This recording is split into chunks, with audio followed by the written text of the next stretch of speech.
Genesis 3. The temptation and fall of man.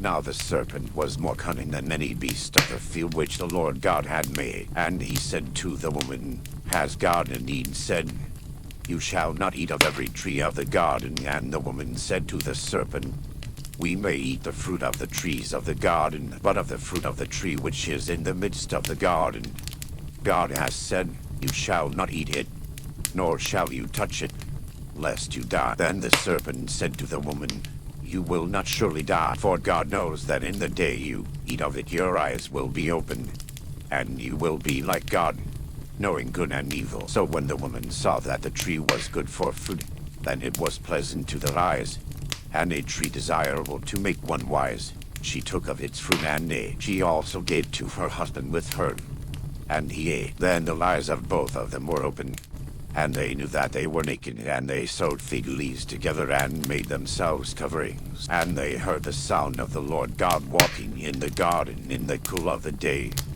And Adam and his wife hid themselves from the presence of the Lord God among the trees of the garden. Then the Lord God called to Adam and said to him, Where are you? So he said, I heard your voice in the garden, and I was afraid because I was naked, and I hid myself. And he said, Who told you that you were naked? Have you eaten from the tree of which I commanded you that you should not eat? Then the man said, The woman whom you gave to be with me, she gave me of the tree, and I ate. And the Lord God said to the woman, What is this you have done? The woman said, The serpent deceived me, and I ate. So the Lord God said to the serpent, Because you have done this, you are cursed more than all cattle, and more than every beast of the field. On your belly you shall go, and you shall eat dust all the days of your life. And I will put enmity between you and the woman, and between your seed and her seed. He shall bruise your head,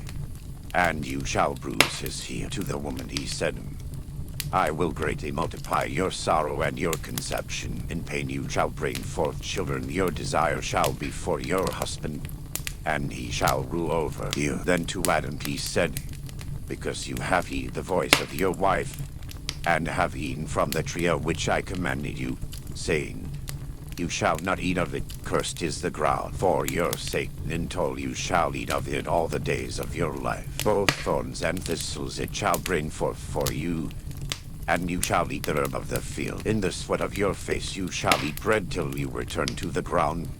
For out of it you were taken, for dust you are, and to dust you shall return. And Adam called his wife's name Eve, because she was the mother of all living. Also for Adam and his wife the Lord God made tunics of skin, and clothed them. Then the Lord God said, Behold, the man has become like one of us, to know good and evil. And now, lest he put out his hand and take also of the tree of life, and eat, and live forever. Therefore the Lord God sent him out of the garden of Eden to till the ground from which he was taken. So he drove out the man, and he placed cherubim at the east of the garden of Eden, and a flaming sword which turned every way, to guard the way to the tree of life.